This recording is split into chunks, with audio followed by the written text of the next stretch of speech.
Okay, welcome back to Edufix Academy. നമ്മളിന്ന് discuss ചെയ്യാൻ പോകുന്നത് BA ഇംഗ്ലീഷ് ഹോണേഴ്സിനെ കുറിച്ചിട്ടാണ്. നമ്മൾ ഓൾറെഡി ഡിസ്കസ് ചെയ്ത് കഴിഞ്ഞു BA ഇംഗ്ലീഷ് 4 ഇയർ ഡിഗ്രീനെ കുറിച്ച്. നമ്മൾ ഹോണേഴ്സിനെ കുറിച്ചിട്ടാണ് ഡിസ്കസ് ചെയ്യുന്നത്. ഹോണേഴ്സ് ഒരു 3 ഇയർ ഡിഗ്രി പ്രോഗ്രാമാണ്. ഇത് നിങ്ങൾക്ക് ഒരു കംപ്ലീറ്റ്ലി ഒരു അടിപൊളി കോഴ്സാണ്. നിങ്ങൾക്ക് ചില സ്റ്റുഡൻസ് ചോദിക്കും പെട്ടെന്ന് പാസ്സാവാനുള്ള കോഴ്സ് ഏതാണ് എന്ന്. പെട്ടെന്ന് പാസ്സാവാനുള്ള കോഴ്സ് വേറെ ഒന്നുണ്ട്, പക്ഷേ പെട്ടെന്ന് പാസ്സാവുകയും അതിനെ കൂടെ ഒരു സ്റ്റാൻഡേർഡ് ഉള്ള ഒരു കോഴ്സും കൂടിയാണ് BA ഇംഗ്ലീഷ് ലിറ്ററേച്ചർ എന്ന് പറയുന്ന BA English honours ODL open distance learning program. ഇതിൽ ജോയിൻ ചെയ്യുകയാണെന്നുണ്ടെങ്കിൽ നിങ്ങൾക്ക് 120 ക്രെഡിറ്റ്സ് ആണ് ലഭിക്കാൻ പോകുന്നത്. അത് മാത്രമല്ല, നിങ്ങൾക്ക് ഇതൊരു 3 ഇയർ പ്രോഗ്രാംസ് ആയതുകൊണ്ട് 3 ഇയറിന് നിങ്ങൾക്ക് ജോയിൻ ചെയ്യാം, 4 ഇയർ പഠിക്കേണ്ട ആവശ്യമില്ല. അപ്പോൾ ഇതിൻ്റെ എലിജിബിലിറ്റി എന്ന് പറയുന്നത് ഏതെങ്കിലും ഒരു +2 സർട്ടിഫിക്കറ്റ് മതി. +2 കഴിഞ്ഞ ആർക്കും ഇതിലേക്ക് ജോയിൻ ചെയ്യാം. ഡ്യൂറേഷൻ എന്ന് പറയുന്നത് 3 ഇയർ ആണ്, മാക്സിമം 6 ഇയർ ആണ്. മീൻസ് 3 ഇയർ മിനിമം പഠിച്ചാലേ നിങ്ങൾക്ക് ഡിഗ്രി കിട്ടുള്ളൂ. കൂട്ടത്തിൽ നിങ്ങൾക്ക് 6 ഇയേഴ്സ് വരെ നിങ്ങൾക്ക് എന്ത് ചെയ്യും, യൂണിവേഴ്സിറ്റി അതിൻ്റെ വാലിഡിറ്റി എക്സ്റ്റെൻഡ് ചെയ്ത് തരും. അതിനുള്ളിൽ കംപ്ലീറ്റ് ചെയ്യണം, ഇല്ലെങ്കിൽ ആദ്യം മുതൽ ചെയ്യണം. ഇന്റർനാഷണൽ സ്റ്റുഡൻസിന് ഈ ഒരു കോഴ്സ് അവൈലബിൾ ആണ്. പിന്നെ നിങ്ങൾക്ക് ഫീ വരുന്നത് 5300 രൂപയാണ് ഫീ വരുന്നത്. ഇതിൻ്റെ കൂടെ നിങ്ങൾക്ക് 700 രൂപ രജിസ്ട്രേഷൻ ഫീയും അപ്ലിക്കേഷൻ ഫീ എന്ന് പറഞ്ഞിട്ട് 700 രൂപയും കൂടി ആഡ് ആവും. എക്സാം ഫീസ് ഇതിൽ ഉൾപ്പെടുത്തിയിട്ടില്ല. ഒരു സബ്ജക്റ്റിന് ഏകദേശം 200 രൂപയാണ് എക്സാം ഫീസ് വരുന്നത്. ഫസ്റ്റ് ഇയറിൽ നിങ്ങൾക്ക് 8 സബ്ജക്റ്റും, സെക്കൻഡ് ഇയറിൽ 10 സബ്ജക്റ്റും, തേർഡ് ഇയറിൽ 8 സബ്ജക്റ്റും, ഇങ്ങനെയാണ് സബ്ജക്റ്റുകൾ പഠിക്കാൻ ഉണ്ടാവുക. അപ്പോൾ നിങ്ങൾക്ക് എന്ത് ചെയ്യാം, ഈ ഒരു കോഴ്സിന് ജോയിൻ ചെയ്യണമെന്നുണ്ടെങ്കിൽ എഡ്യൂഫിക്സ് അക്കാദമിയുടെ നമ്പറുമായിട്ട് കണക്ട് ചെയ്യാം. ഇപ്പോൾ ഇതിൽ പഠിക്കാനുള്ള സബ്ജക്റ്റുകളുടെ ഒരു കോഡും അതിൻ്റെ നെയിമുമാണ് ഇവിടെ കാണിക്കാൻ പോകുന്നത്.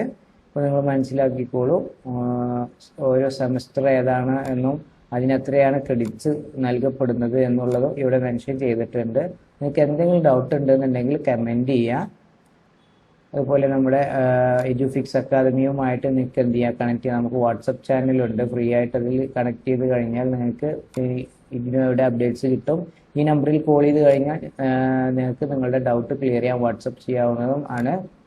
നമുക്ക് ഈ ഒരു കോഴ്സിനെ കുറിച്ച് കൂടുതൽ പറയുകയാണെന്നുണ്ടെങ്കിൽ നമ്മൾ പറഞ്ഞു 5300 രൂപയുടെ ഫീസ് പ്ലസ് രജിസ്ട്രേഷൻ ഫീയും ഡെവലപ്മെൻറ്റ് ഫീയും അപ്ലിക്കബിൾ ആണ്. അങ്ങനെ 6000 രൂപയാണ് നിങ്ങൾക്ക് ഫസ്റ്റ് ഇയറിൽ അഡ്മിഷൻ എടുക്കാൻ വേണ്ടിയിട്ട് വരിക. ഈ ഒരു കോഴ്സ് എടുത്തു കഴിഞ്ഞാൽ നിങ്ങൾക്ക് നിങ്ങളുടെ സർട്ടിഫിക്കറ്റിൻ്റെ കൂടെ നിങ്ങൾക്ക് BA ഇംഗ്ലീഷ് എന്ന് നിങ്ങൾക്ക് പറയുന്നത്, നിങ്ങൾക്ക് ഹയർ സ്റ്റഡീസിനൊക്കെ പോകാൻ വളരെ അധികം ഉപകാരപ്രദം ആവുന്ന ഒരു സർട്ടിഫിക്കറ്റാണിത്. കൊച്ചിൻ റീജിയൻ സെൻറ്ററിൻ്റെ അണ്ടറിൽ നിങ്ങൾക്ക് ഇത്രയും കോളേജസിലാണ് നിങ്ങൾക്ക് സ്റ്റഡി സെൻറ്റർ ആയിട്ട് തിരഞ്ഞെടുക്കാൻ പറ്റുക. അപ്പോൾ എന്താണ് സ്റ്റഡി സെൻറ്റർ? സ്റ്റഡി സെൻറ്റർ എന്ന് പറഞ്ഞാൽ നിങ്ങളുടെ ഒരു കോളേജാണ്. ഈ കോളേജിൻ്റെ അണ്ടറിലാണ് നിങ്ങൾ രജിസ്റ്റർ ചെയ്യപ്പെടുന്നത്. ഇത് ഈ കോളേജിൻ്റെ ആവശ്യങ്ങൾ എന്തൊക്കെയാണ്, നിങ്ങൾക്ക്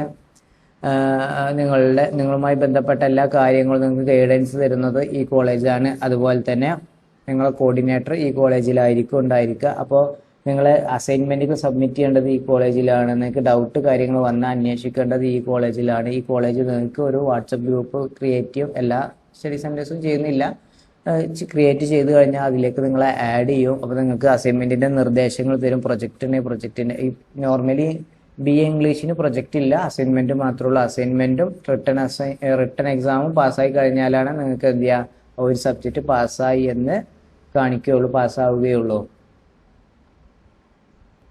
ഓക്കെ, അപ്പോൾ തിരുവനന്തപുരം റീജിയൻ സെൻറ്ററിൻ്റെ അണ്ടറിൽ വരുന്നത് ഇത്രയധികം കോളേജുകൾ BA ഇംഗ്ലീഷ് ഹോണേഴ്സ് പ്രൊവൈഡ് ചെയ്യുന്നുണ്ട്.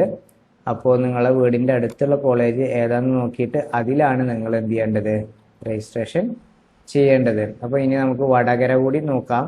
വടകരയിൽ നിങ്ങൾക്ക് ഏകദേശം വളരെയധികം കോളേജുകൾ വടകരയിലുണ്ട്. നിങ്ങൾക്ക് ഇത്രയും കോളേജുകളിൽ നിങ്ങൾക്ക് എന്ത് ചെയ്യാം, BA ഇംഗ്ലീഷിന് രജിസ്റ്റർ ചെയ്ത് പഠിക്കാവുന്നതാണ്. ഓക്കെ, പിന്നെ ഈ ഒരു സ്റ്റഡി സെൻറ്റർ തിരഞ്ഞെടുത്ത് കഴിഞ്ഞാൽ അതിൽ തന്നെ നിങ്ങൾക്ക് എക്സാം വരില്ല. എക്സാമിൻ്റെ സമയത്ത് നിങ്ങൾക്ക് ഇന്ത്യയിൽ എവിടെയുള്ള അവൈലബിൾ ആയിട്ടുള്ള കോളേജസിലും നിങ്ങൾക്ക് എന്ത് ചെയ്യാം, രജിസ്റ്റർ ചെയ്യാം. ഈ ഒരു സെൻറ്ററിൽ തന്നെ നിങ്ങൾ എക്സാം എഴുതില്ല. ഈ ഒരു സെൻറ്റർ എന്ന് പറഞ്ഞാൽ നിങ്ങൾക്ക് അസൈൻമെൻറ്റ് സബ്മിറ്റ് ചെയ്യുക, അതുപോലെ നിങ്ങൾ മറ്റുള്ള എൻക്വയറി കാര്യങ്ങൾ കോഴ്സ് നടക്കുന്നത് ഈ ഒരു കോളേജിലാണ്. പക്ഷേ എക്സാം സെൻറ്റർ എൻറ്റയർലി ഡിഫറെൻ്റ് ആണ്. എക്സാം എഴുതാൻ നിങ്ങൾക്ക് ആ ഒരു സമയത്ത് എവിടെയാണോ നിങ്ങൾ അവൈലബിൾ ആയിട്ടുള്ളത് ആ ഒരു പ്ലേസിൽ നിങ്ങൾക്ക് എന്ത് ചെയ്യാം, എക്സാം രജിസ്റ്റർ ചെയ്യാം. അപ്പോൾ നിങ്ങൾക്ക് കൂടുതൽ വിവരങ്ങൾ അറിയാൻ വേണ്ടിയിട്ട് നമ്മുടെ എഡ്യൂഫിക്സ് അക്കാദമിയുമായിട്ട് കണക്ട് ചെയ്യുക. നമ്മുടെ ഡീറ്റെയിൽസ് ഡിസ്ക്രിപ്ഷനിൽ കൊടുക്കാം. ഈ ചാനൽ ഒന്ന് സബ്സ്ക്രൈബ് ചെയ്ത് വെച്ചോളൂ.